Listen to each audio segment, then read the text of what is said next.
आज हम आपको उसके अतीत में ले जाते हैं। वर्तमान में जो झूसी है, पुरानी झूसी है, कभी अंधेर नगरी, चौपट राजा, टका शेर खाजा, टका शेर भाजा के नाम से प्रसिद्ध थी। ये नगरी आज जो है एकदम, जो राजा थे उनका किला उलट गया है, आज भी मौजूद है वर्तमान में। उसके बगल में ठीक गंगा जी के ठीक दूसरी साइड में वो किला आज भी जो है उल्टी हालत में पड़ा हुआ है। उसके अंदर एक कुआं है, विशाल कुआं है, जो बताया जाता है कि ये समुंदर से इसका अटैच है। कुएं का? हाँ, उसी के बगल में एक जो है आश्रम है, मौनी बाबा का आश्रम। वहाँ की कहानी इस प्रकार है कि एक शिष्य और एक उनके गुरुजी उस नगरी में भ्रमण करते हुए आए और कुछ दिन वहाँ रहने लगे। तो वहाँ का सिस्टम देख करके वो लोग चक्कर खा गए कि यहाँ का राजा कुछ समझ में नहीं आ रहा है, हर चीज़ एक दाम पे बिकवा रहा है, टका शेर खाजा, टका शेर भाजा। भाजा के मतलब हुआ कि सब्जियाँ, दाल सब 1 रुपये किलो थी, और 1 रुपये किलो थी मिठाइयाँ, कपड़े लत्ते सब 1 रुपये किलो। तो वो गुरु जी को बड़ा अजीब सा लगा। उन्होंने कहा, बेटा यहाँ पर रुकना ठीक नहीं है, अधिक दिन यहाँ से चलो। साधुओं को कभी भी एक जगह रुकना नहीं चाहिए। शिष्य को वहाँ बड़ा आनंद आ रहा था। उसने कहा, गुरुजी हमारा तो अब यहाँ कुछ दिन रहने की इच्छा है और मैं यहाँ रहूँगा, आप हो सके तो चले जाइए। गुरु जी ने कहा, ठीक है, लेकिन जब भी कोई मुसीबत आएगी तो मुझे याद करना, मैं आपको मिलूँगा। कुछ दिनों के बाद एक ऐसी घटना घटी कि उसमें जो है राजा जी के नगर महल के किले के आसपास ही जो है चोरी हो गई। अब कोतवाल जी को शिकायत आई कि महल के आसपास चोरी हो रही हैं, ये कौन कर रहा है, इसको पता करिए। कोतवाल जी को आदेश दिया गया। कोतवाल साहब ने पता लगाया तो पता चला कि एक आदमी है जो इसके सब चोरियों के पीछे जिम्मेदार है। राजा साहब को यह खबर दी गई। राजा साहब ने कहा कि उस चोर को पकड़ लो। चोर को पकड़ा गया, उनके सामने हाजिर किया गया दरबार में। उसके बाद उस चोर ने बताया कि साहब मैं क्या करूं, मेरे जो है बच्चे बीमार रहते हैं, हकीम वैद्य लोग जो है ज़्यादा पैसा मांगते हैं, जो मैं नहीं इकट्ठा कर पाता हूं तो मैं चोरी करता हूं, मजबूर हूँ। राजा साहब ने कहा कि ठीक है, ऐसा है कि वैद्य और हकीमों को भी पकड़ा जाए, ले आया जाए, क्यों इतना पैसा मांगते हैं। उसके बाद जो है राजा साहब ने, कोतवाल साहब ने हकीमों और वैद्य लोगों को पकड़ करके 2-4 लोगों को वहाँ ले आए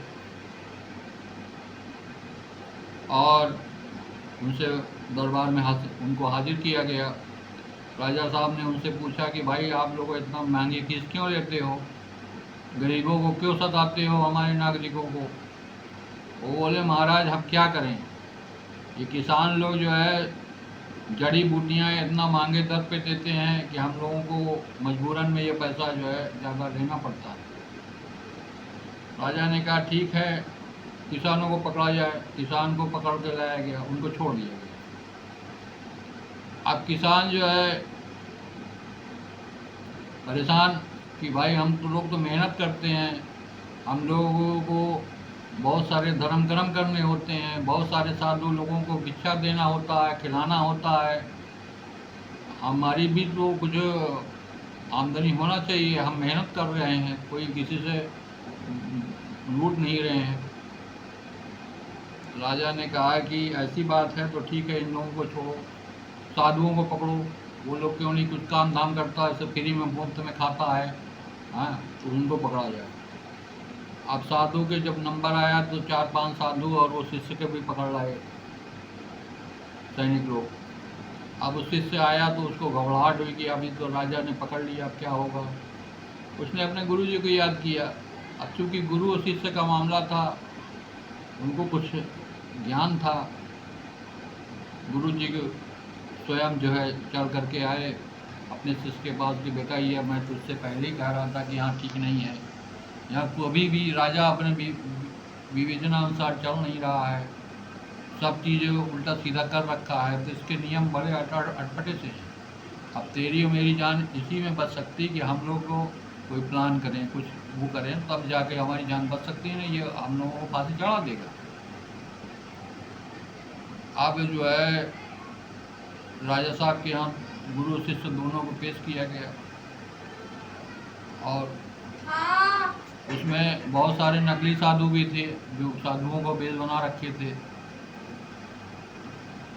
अब वो लोग भी घबरा रहा था कि कैसे होगा क्या होगा। अब ये लोग असली साधु थे, लेकिन अब ये है कि लालच में वहाँ रुकने की वजह से ये फंस गए शिष्य के।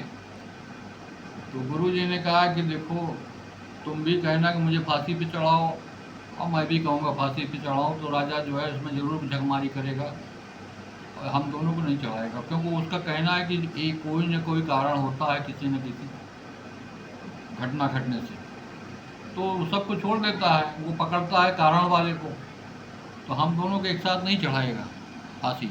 गुरु ने बताया, समझाया चेले को। अब चेले कहने लगा कि मेरे को फांसी चढ़ा दिया है, मेरे गुरु जी को छोड़ दिया जाए। गुरु जी कह रहे हैं कि मेरे को फांसी पे चढ़ाया जाए, मेरे शिष्य को छोड़ दिया जाए। अब राजा बड़ा चक्कर में पड़ा कि दोनों को कैसे फांसी चढ़ाऊँ, कारण तो एक ही होगा दोषी, दो तो हो नहीं दोषी। उसके बाद जो है राजा ने अपने विद्वानों से राय मांगी। उसके विद्वान भी वैसे ही वो टाइप के थे, राजा के चमचागिरी में मस्त रहते थे। उन्होंने कहा गुरु जी, राजा साहब इन दोनों से इसका कारण पूछ के ही आप कोई निदान निकालिए, कोई हल निकालिए इस समस्या का। अब राजा ने एक एक को बुलाया, अलग से पूछताछ किया।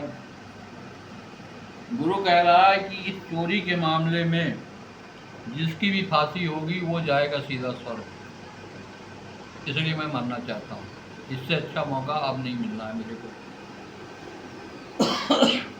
उधर शिष्य को बुलाया गया है, वो भी यही बात बताया, ये मैं इससे अच्छा मौका चोरी के मामले का, इससे अच्छा मौका मेरे जीवन में अब कभी नहीं आएगा, और मुझे फांसी चढ़ा दिया जाए तो मैं स्वर्ग जाऊँगा।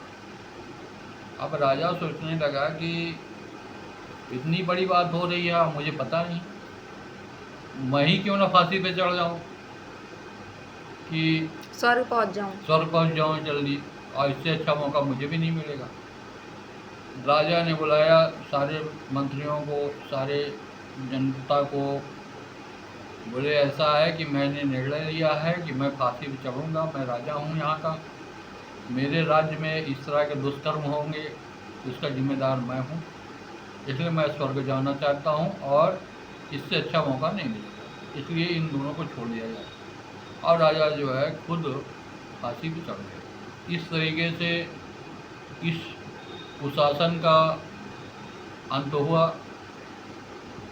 तब से कहावत बन गई। तब से ये कहावत बनी हुई है कि अंधेर नगरी चौपट राजा, टका शेर खाजा, टका शेर भाजा।